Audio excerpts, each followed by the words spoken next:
Okay, Ramblers, let's get rambling. Hi, everybody. Some Dumb Guy here with another episode of Some Dumb RV Living. Well, after I purchased this fifth wheel, pending taking possession of it, I realized I'd had a problem. Now, you look at this window, it's over the head of the bed. It's at the slide out, it's perpendicular to the rest of the RV. Now, traditionally speaking, you would tend to have two opposing windows at either side of the head of the bed, not a big window directly behind it, particularly one so large and low. Now, granted, the original mattress from the previous owners wasn't in this. It was not a factory RV mattress. It was a higher end, thicker one. And then, of course, ultimately, when I took possession, I put my own in, which was even thicker than that. However, still, it was an issue. I could foresee it being an issue, and I needed to come up with solutions. Why? Well, first and foremost, you have a window directly behind your head and you're sleeping in colder weather, you're going to have a whole lot of cold air emanating around the back of your head all night long. It's not conducive to being healthy. On top of that, you've got a set of blinds that lay down, and as ultimately would prove true, in addition to the cold, I've got the plastic base of that thing smacking me on the head every time I move around with my head on the pillow. Also, did not bode well for a good night's sleep. Well, I had 2 weeks or so between purchase and taking possession, and I got my wheels turning and began a little journey of trying to come up with a solution to this problem, and you're about to see what it is. So what I initially attempted here to solve my problem was to buy a pillow wedge. That elevated my head up and away from both the window and the blinds, but what it didn't do is allow me to sleep comfortably. So my next step was to get a headboard. Now, a lot of RVs have headboards mounted on the wall. Usually they're flat, maybe they're padded, but they're never in front of a window directly. So I started poking around, and I got this guy here. Now, it's just tucked in there, wedged in place temporarily, pending actually getting something. But it's right now is solving its purpose of pushing my head away from the window and keeping my head away from the blinds when they're down. Now, ultimately here, I've got to come up with a solution to a longer term issue, because my pillows, as they stand right now, get sucked into that little cubby cavity right there, which is bad. I don't have quite the privacy that I would probably like, even with the tinted windows. And two, on RVs in particular, and especially for people who tend to keep their blinds closed, which I'm not one of, you get issues of condensation on the glass, on the metal frames around the windows, and that water, that moisture doesn't have a real good chance to evaporate, especially with blinds pulled down or curtains closed. So you end up with build-up, accumulation of mold, of mildew, of dirt and dust drifting in there, sticking to it, building it. It turns into a really nasty and potentially unhealthy mess. So, my ultimate goal here is kind of multi-phasic, I guess you could say, in a way. So, I want to use this division point as my reference. I'm going to take some 2x2 lumber, and I got to do a lot of cutting, a lot of alterations, a lot of measurements, and I'm going to run it inside this channel along here with two uprights coming up to hold it in place, framing it in. I am then going to cut a piece of paneling to fill that all the way down to the bottom of the window, all the way across. Everything's going to be painted, it's going to be caulked, it's going to be sealed. And then within that cavity, before I install the paneling, after I take the screen off of here, I've already taken the knob off, and then within here on the bottom half, I'm going to pack it full of insulation. I'm going to make this as insulated, airproof, and moisture-proof as I possibly can, because once that's closed up, there ain't going to be any more access. So it'll be painted wood, caulked seams, and insulated cavity to try to prevent any moisture buildup over time. So a lot of the problem of why this is going to be not the simplest thing in the world, you've got 3 screws here. Focus. I have to notch my board to accommodate that as it runs across. And this is an emergency escape hatch window. It has all the way around this ridge that protrudes outward, both sides vertically, and it curves around on the bottom. So my lumber uprights and the horizontal support are going to have to be notched as well to account for that. And obviously it's got to be leveled. And once that framework is built, painted, and installed, it will just basically rest there, and then I can caulk it in place against the glass and the sides of the frame. But then this inside window frame, because the line along here where these screws go in is recessed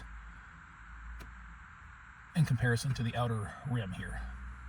On my hope, I'm going to remove this, and I'm going to cut a piece of paneling to go here all the way around and down, and it's got radius corners on the bottom, but it's gonna cut to conform with this inner lip. From basically this level down all the way around, it's gonna fit right in there. And then from the back side of it, I will mark and drill holes through the paneling to line up with these mounting holes, so that once this frame is put back into place, the paneling can just rest in there.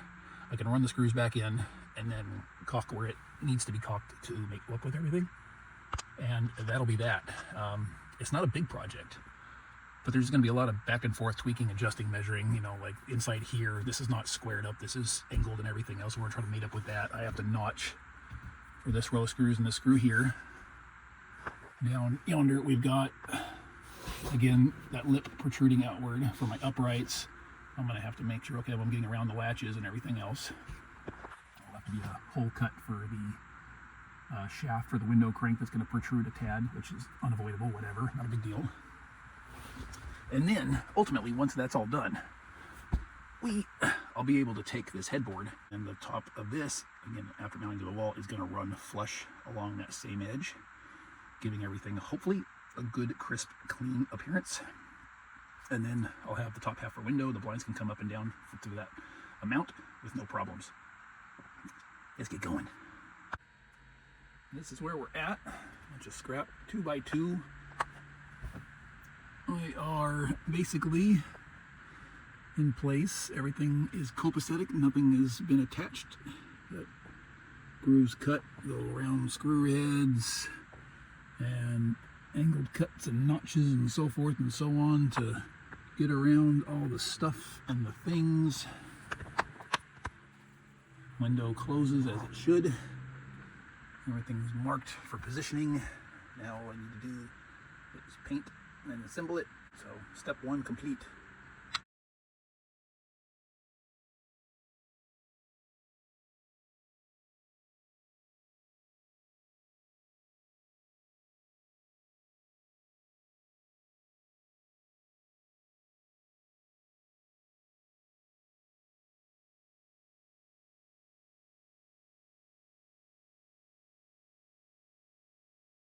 Wooden frame has been cut, assembled, painted, and installed, and it is just resting there. It doesn't really have to do anything at this point, but lots of fun cutting around, notching for framing, to get around screws, to get around sloping in the inner channel, more framing, the narrowing of the board itself to slot down in here.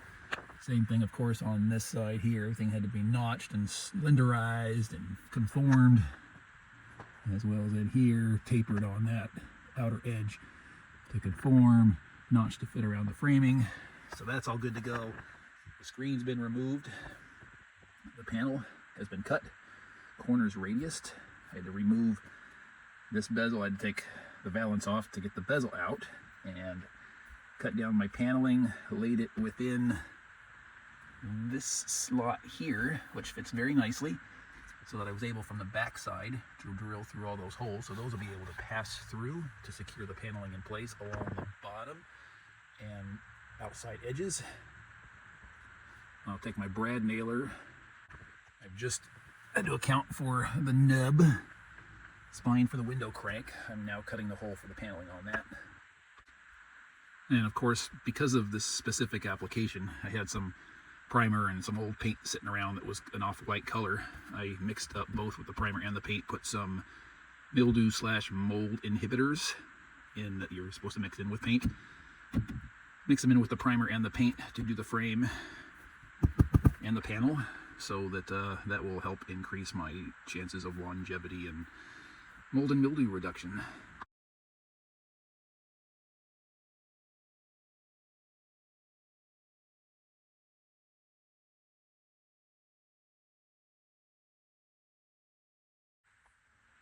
Well, how's this?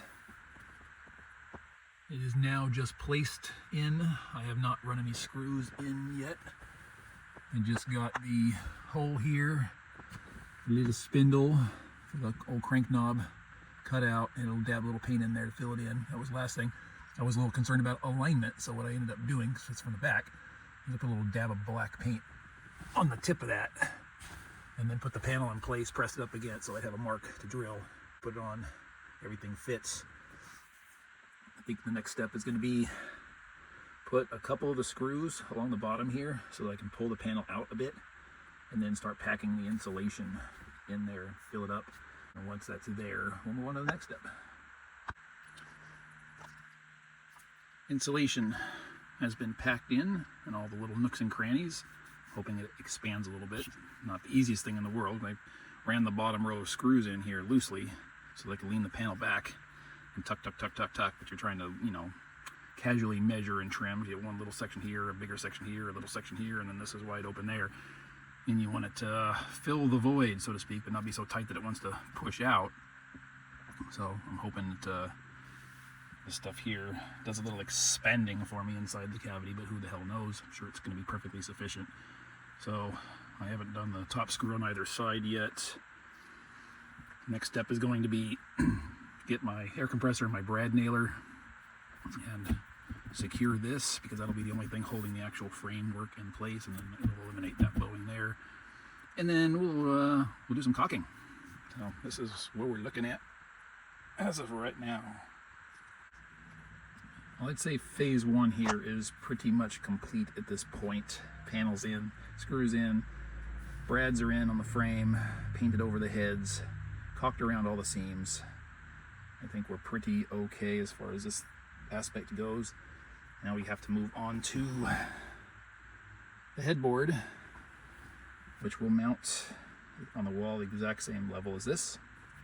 I have to cut down the legs for it that are meant to mount to a bed frame, so it sets the appropriate height, and then I have to space them out because of the thickness of this. Frames are on the inside of it, mounting to the frame of the bed. Well, I need them to be flush with the backside so that they will mount to the wall. So do some measuring, cut those down, paint the ends so they're not bare steel, and then figure out the thickness I'm going to have to build my spacers for. We'll see how that goes. We are positioning and planning and all the good stuff. So, in brief, I attached the legs, measured them for height so that I would conform to my created ledge there, and took an angle grinder to them after taking the little plastic feet off of them, cut them down to size, put the feet back on, re-secured them, confirmed that I'm at the appropriate height.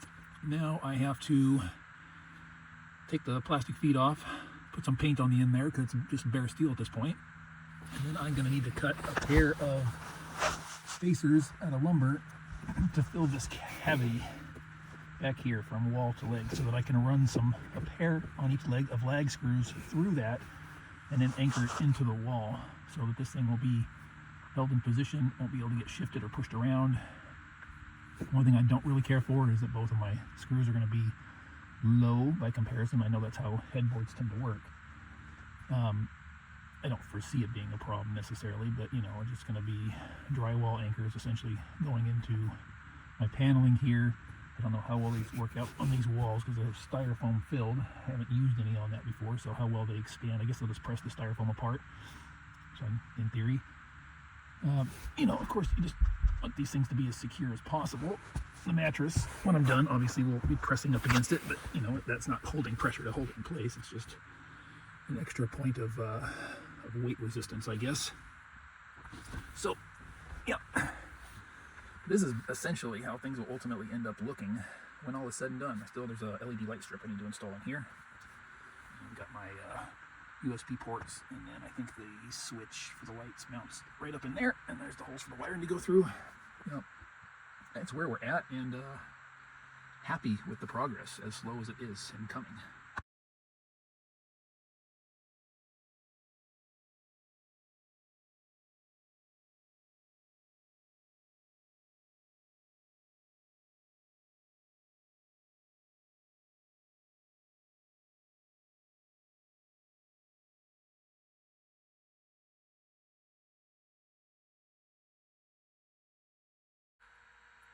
Grand finale time. Perhaps the wrong time of day to be doing this. I had to close the blind just so that I could see, so blinded by the glare. Everything is secure. Blinds go up and down. No problem. Just resting to the bottom here or the top of the headboard. He's all good. That's all the light I need. I maintain a good sense of privacy now between the tinted window and just the upper half. Walk around outside, look in the window even after dark when you can see through the tent. And basically all you're seeing is my ceiling. So yay on that. USB port, good to go. I can plug in my phone at night. LED strip is installed.